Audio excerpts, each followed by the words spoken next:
Gender no longer exists in the state of Michigan, which will lead to a heap of issues, all in the name of equal rights. Let's break down Senate Bill 0004, coming up next.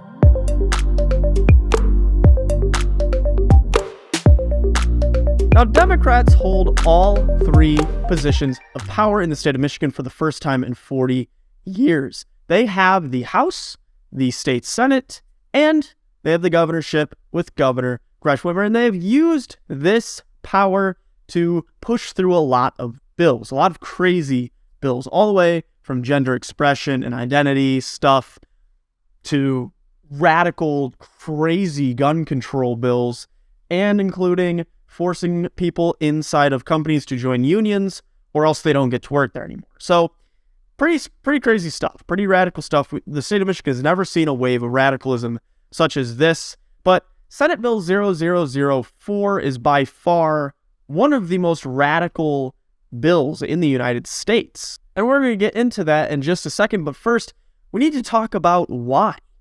Why do the Democrats have all three positions of power for the first time in 40 years? And it mostly has to do with Republicans' lack of winning elections back in 2022. They lost a lot of the flip seats, both in the Senate and the House in certain districts, probably mostly because of Proposition 3 that was on the ballot.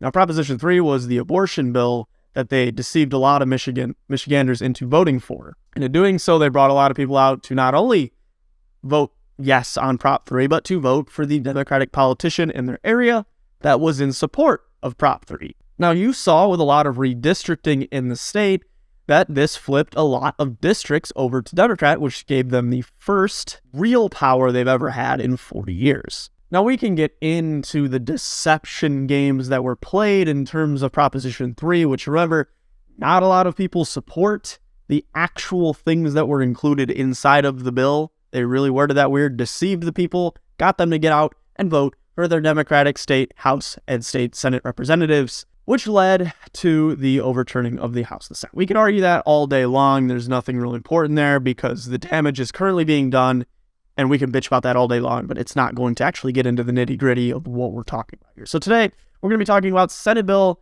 0004, which has to do with creating a protection for gender identity and sexual orientation. So Senate Bill 0004 adds gender identity and sexual orientation to a list of civil rights protection groups. A lot of these groups are pretty legit stuff. Religion, race, color, national origin, age, sex, height, weight, familial status, marital status.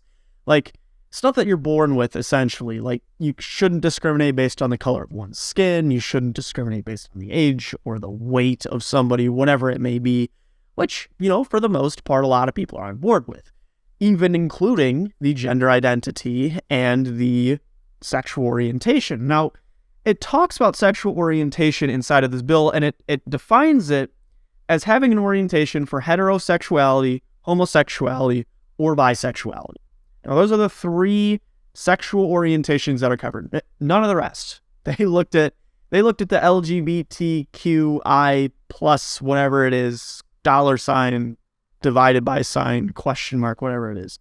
And they took that and said, no, we're just going to do LGB.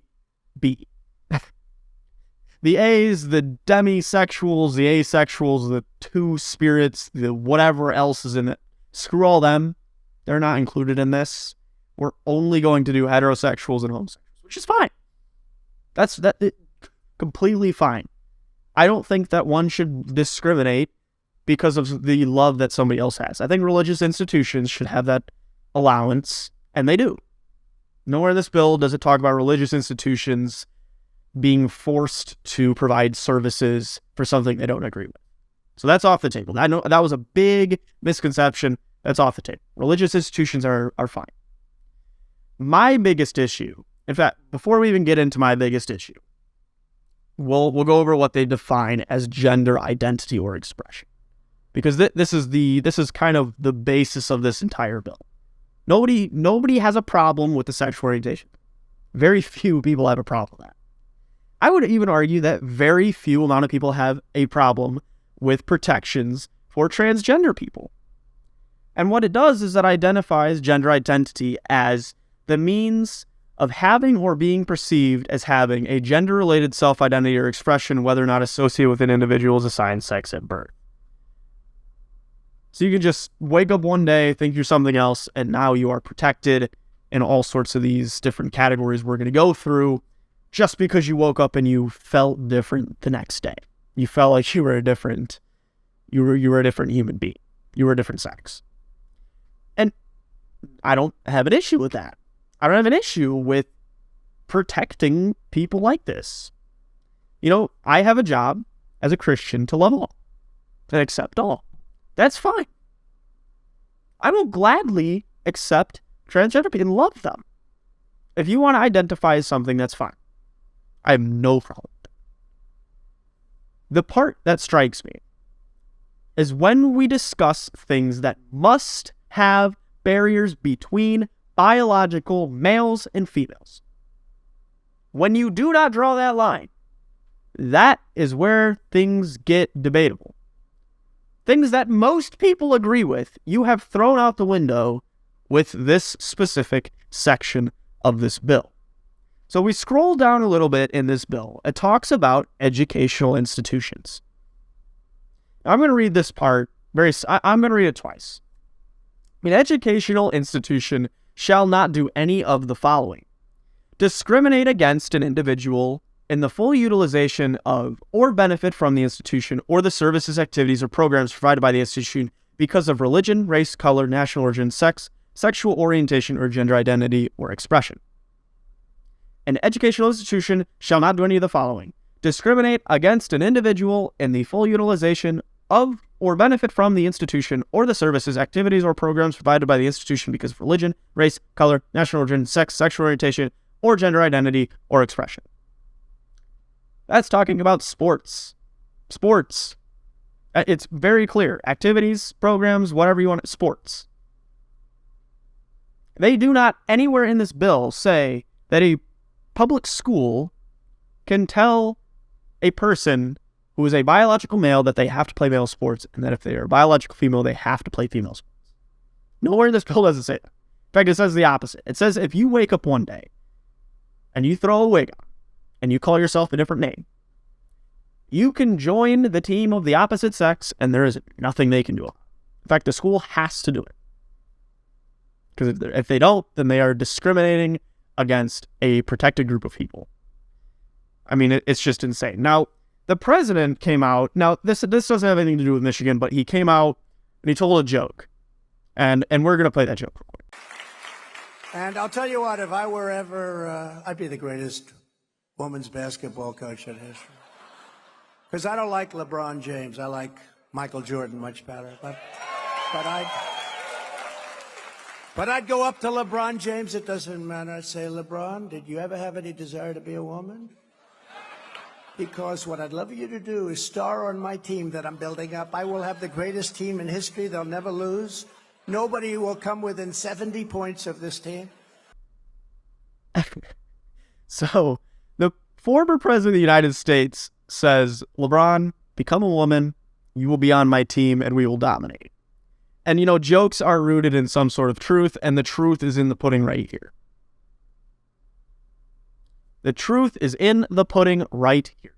Because in the state of Michigan now, you can wake up one morning, pretend to be the opposite gender, and play in that specific sport, regardless of biological differences. Regardless. And there's nothing the school can do. There's nothing the coach, there's nothing the teammates can do. There's nothing the women on the women's team can do if a man decides to join a women's basketball team. The women on that team have to accept that. Maybe one of them loses a starting spot because you have a 6'4" LeBron join the team. There's nothing the other team can do about it. There's nothing the coaches of the other team can do about it. They have to accept it. Or else they are discriminating. In fact, a school tried to do this. They were shut down and barred from competing in any sort of activities. I mean, this is insane. Mid-Vermont Christian School barred from tournaments because they refused to play against a transgender student on the other team. A girls' basketball team in Vermont refused to play in a playoff game against a team that had a biological male on it. A biological male was on a women's basketball team, and this school refused to play against it, probably because it's completely unfair to the girls who have a biological disadvantage and don't want to play against a male. If they wanted to play against a male, then they would have joined a co-ed school. Oh, hey, I don't think those exist anymore. Why? Because there are genetic differences between men and women. We have outlined those pretty clearly, and that's why there are two different sports. The Executive Council of the Principals Association, which is the government body for the Vermont school sports activities for member schools, ruled that the school had violated policies and is ineligible to participate in future tournaments that it sanctions. The move applies to all sports. So not only are the girls' basketball team barred from future tournaments, every other sport in the school that had nothing to do with this is now barred from playing in tournaments in the future because a woman's team did not want to play against a man. And so I wake in the morning and I step outside and I take a deep breath, then I get real high and I scream from the top of my lungs, what's going on?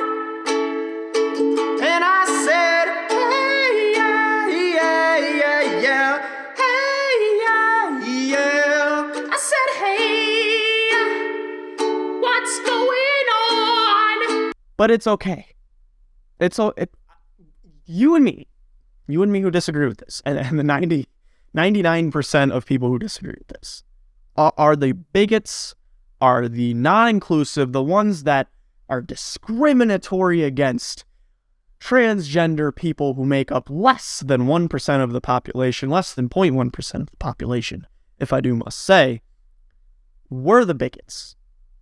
We're the bigots, even though they're allowing men to just dominate women's sports. And this will become a thing, because when this is passed, there will be nothing stopping. In the past, this wasn't a thing. You know, you had a couple things here and there. You know, maybe a man tried to join a swim team, or a man tried to join a chess team, whatever it was. Not sure if that's, you get the point.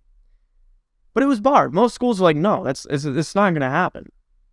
We're not going to allow a man to play against women. Come on, that's ridiculous. But now that this is written into law, there is nothing they can do. I wish that this was a law back when I was in school. Because I sat on the end of the bench. Why would I sit on the end of the bench when I could just put on a wig, call myself Natalie for the day, and join the women's team and dominate? Because I'm taller, I'm faster.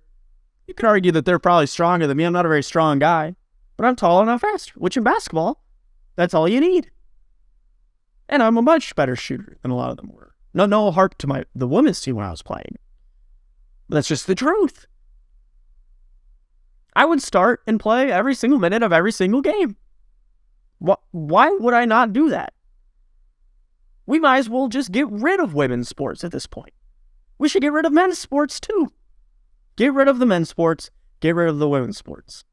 And now we can make one universal sport. And what we can do with this universal sport that has men and women competing in it is we have the teams that have the strongest, the fastest, and the tallest. And we will only make teams of the tallest, the fastest, and the strongest because we want to win games. Oh, well, then it'll only be men on those teams. Well, what we can do then is we can make a whole nother group, a whole nother sport, and just have it for women. But women don't exist anymore. Men don't. What are we supposed to do? Now, this is already a longer video than I wanted it to be. We could get into some of this other stuff about how you can't discriminate, like sports play or gyms can no longer discriminate. And if you are a man and you want to go into the women's locker room, have at it. There's no stopping you. There's absolutely nothing stopping you. Before there were laws, now there's absolutely nothing stopping you. You could just walk in if you want to. I mean, this is just absurd.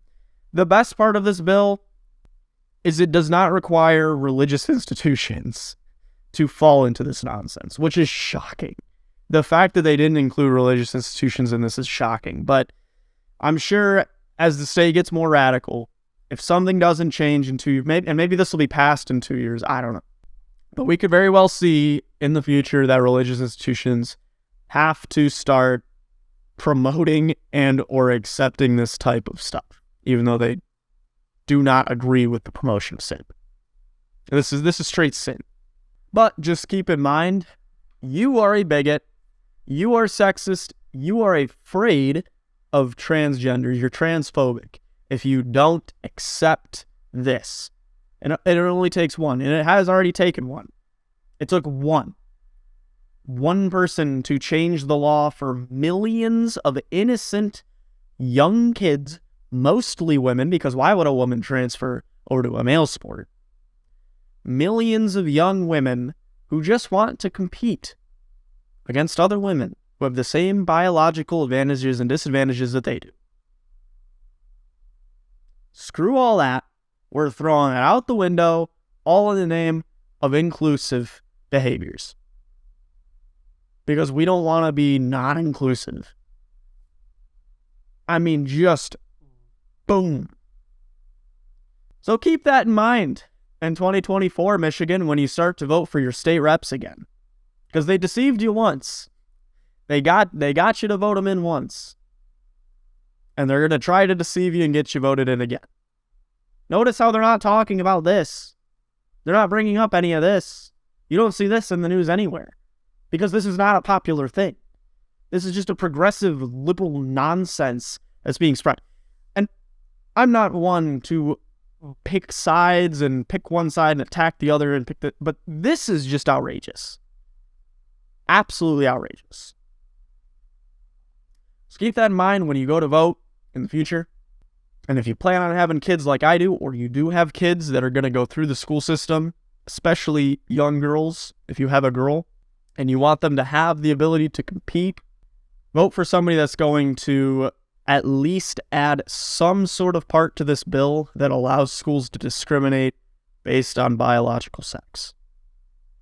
Because if we don't do that, we might as well just kiss women's sports goodbye.